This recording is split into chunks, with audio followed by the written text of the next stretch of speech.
We now need to ask whether or not patients with vulnerable plaque should be stented with drug-eluting stents or not. I think very clearly at this point the answer must be a very loud no.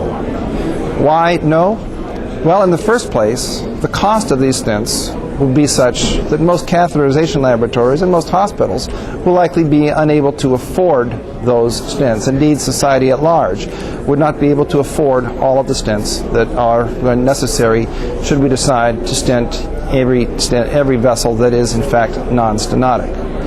Having said that, there is a tremendous amount of thinking by very bright individuals who are developing alternative techniques that will likely be as effective, if not more so, in terms of treating the entire coronary artery tree at once, or treating lesions specifically in a focal way with methods that are much less expensive and probably eventually with enough time, energy, and research will be equally as effective in this treatment method. So, treat these patients all with drug-eluting stents?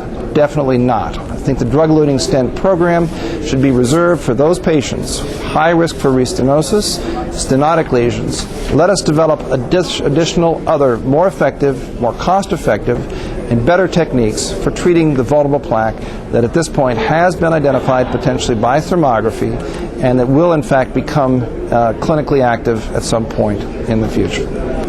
Finally, with regard to pan-arterial treating, I personally am very excited by this technique. We know that most patients have multiple vulnerable plaques.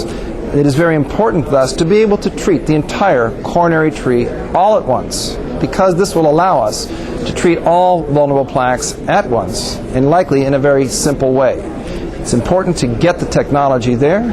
These techniques are coming. There is much intellectual property being formed around these concepts, and it's something that will likely be here, but it must, again, rely on the fact that we can identify the patient, the plaque, the artery that is liable to become that which will become clinically evident and result in these nasty clinical coronary syndromes.